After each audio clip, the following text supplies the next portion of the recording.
है तुम उसके फलों से उनको क्या कर लोगे? पहचान दी है।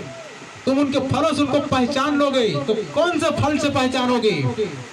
कौन सा फल है? कौन सा फल निकलता है? हाँ, कौन सा फल निकलता है? फल क्या है मालूम?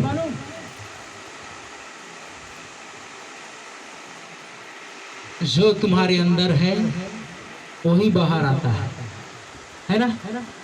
क्या बाहर आता है? जो हमारे अंदर है वही बाहर आता है। क्या अंदर है? जो अंदर है वही बाहर आता है। मन की भले भंडार से भली भली बातें निकलता है, या तुम अंदर में बुरा है तो बुरी बुरी बातें निकलेंगी। क्या निकलेंगी? बुरी बुरी बातें। और लिखा हुआ है मुंह का जो बात है वही फल है। क्या है? वही फल है। नीति वचन में लिखा है कि मनुष्य मुंह की बातों के फल से क्या करता है? पेट भरता है। इसलिए मैंने बोला कौन सी आत्मा की आवाज सुनते हो?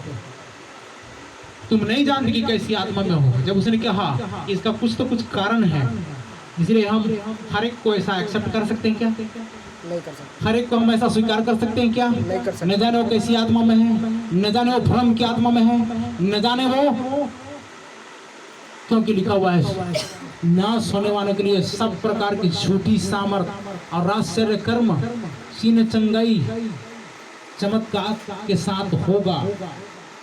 हमने पढ़ लिया था ना वचन। अधर्म के धोखे के साथ होगा।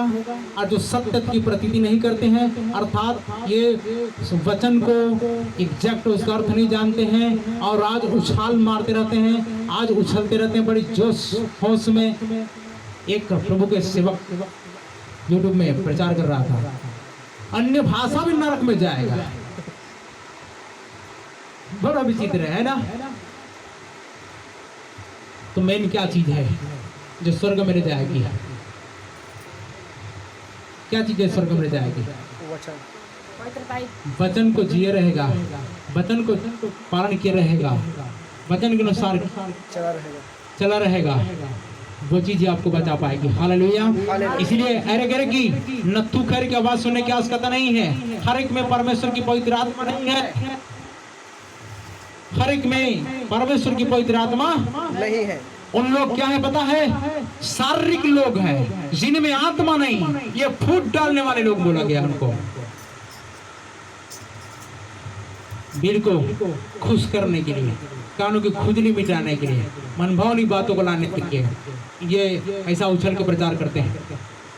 लेकिन ध्यान देना, पवित्र आत्मा का अभिषेक जिसके अंदर आता है, यीशु मसीह जबरदस्त उदाहरण है। उसने कहा प्रभु यहोवा का आत्मा मुझ पर है, उसने मेरा अभिषेक किया ताकि मैं कंगालों को सुसमाचार का प्रचार करूं, है ना? कैदियों को स्वतंत्रता का, और पुस्तक को पढ़ा और चुपचाप शांत होकर बैठ गया। हालेलुया। यह तो जल गगरी छलकत जाए बोलते हैं ना। कुछ लोगों ने थोड़ा पाया, क्या पाया? थोड़ा सा पाया और 30 मार्का बन गए। क्या बन गए? और हमसे कोई नहीं है। सावधान, तुमको ऐसा अधिकार किसने दिया? और याद रखना, जो दासी से उत्पन्न हुआ उसको क्या किया गया? निकाला गया। और जो स्वतंत्र स्त्री की संतान हुई वही अधिकारी हुआ। दासी और उसके बेटे को निकाल लिखा हुआ है। परमेश्वर का ओरिजिनल बच्चा ही परमेश्वर के बारे में सही तरीके से बता सकता है। इन लोग एक्टिंग करने वाले लोग, बेटे होने का नाटक करने वाले लोग, सेवक होने का ढोंग करने वाले लोग, डिनोमिनेशन के भरोसे में, संस्था के बलबूते पर इस वचन का चैलेंज नहीं कर सकते। इस वचन को ऐसा प्रमाणित तौर पर वो कह नहीं सकते, उनको हिम्मत ही नहीं है। कई तो किसी को कुछ बोलते रहते हैं, तो आगे हम जाएंगे। परमेश्वर के लिए कोई काम कठिन बिल्कुल नहीं है। मत्ती 19:26 पर। हाँ, परंतु तुम में ऐसा नहीं होगा, परंतु तुम में ऐसा नहीं होगा, परंतु जो कोई तुम में बड़ा होना चाहे। अब ध्यान देना प्रिय भाई बहन, तुम में बड़ा होना जो चाहता है बड़ा होना चाहे बड़ा होना चाहे वह तुम्हारा सेवक बने। वह तुम्हारा क्या बने? सेवक बने। और आगे और जो तुम में प्रधान होना चाहे हाँ वह तुम्हारा दास बने। वो तुम्हारा दास बने। मरकुस 10 अध्याय उसका 27 पद।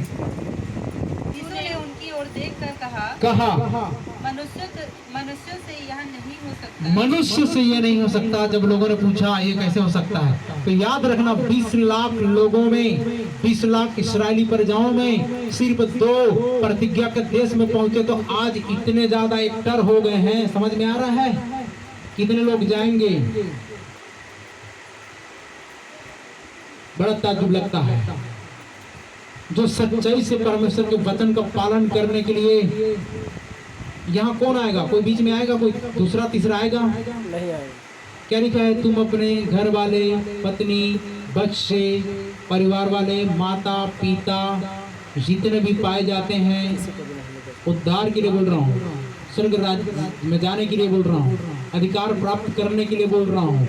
वैसे आप परमेश्वर के वचन को सुन सकते हैं, परमेश्वर के चंगे को प्राप्त कर सकते हैं, परमेश्वर के आशीष को, ढेर सारी आशीष को प्राप्त कर सकते हैं, चमत्कार देख सकते हैं, और इन सारे बातों को गीत गा सकते हैं, उछल कूद कर सकते हैं, नाच गा सकते हैं और सारा काम कर सकते हैं। लेकिन बात आती है प्राण बचाने की, बात आती है स्वर्ग राज्य में अधिकार प्राप्त करने की, तब जाकर के इन चीजों को आपको क्या करना पड़ता है? सारी चीजों को त्याग करके परमेश्वर के लिए अपने आप को समर्पित करना पड़ता है। हालेलुया। वो भी कैसे? संस्कृति भी काम नहीं देगी, परंपरा भी काम नहीं देगी, ये आपका चाल चलन भी काम नहीं देगा। आपको पूरी तौर पर बदलाव लाने की जरूरत है। अगर बोलते हैं ना बहुत सारे लोग, हम अंदर से बदल गए, परमेश्वर क्या बदलने आया? मन बदलने आया, जीवन बदलने आया। अरे जीवन बदल गया तो फिर पूरा सारा चाल चलन भी बदल जाएगा, वेशभूषा भी बदल जाएगी, पहनावा ओढ़ावा भी बदल जाएगा। Hallelujah, hallelujah. बताया गया ना, पवित्र कुंवारी की नहीं क्या करेगा? पवित्र कुंवारियों को ही तो लेने आएगा, है ना। तेजस्वी कलीसिया चाहता है जिसमें न कलंक, न दाग, न कोई धब्बे, न कोई झुर्री हो, जो दुल्हन की जैसे सजी धजी होगी, भूखी प्यासी उसके लिए तड़प रही होगी। कहने का मतलब प्यासी होगी कि मैं अपने दुल्हा अर्थात प्रभु यीशु मसीह से मुलाकात करूंगा। उन्हीं के लिए वो क्या करेगा? वो उनको लेकर के जाएगा। हालेलुया।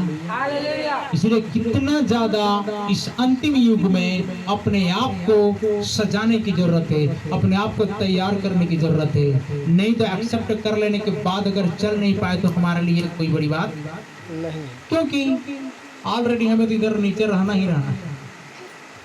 अगर पालन कर लिए, चाह करके भी कोई न जमीन में और न आकाश के बीचों बीच में कोई आपको रोक नहीं सकता। हालेलुया। आपका जाना तय है। आमीन। आमीन। प्राण छठों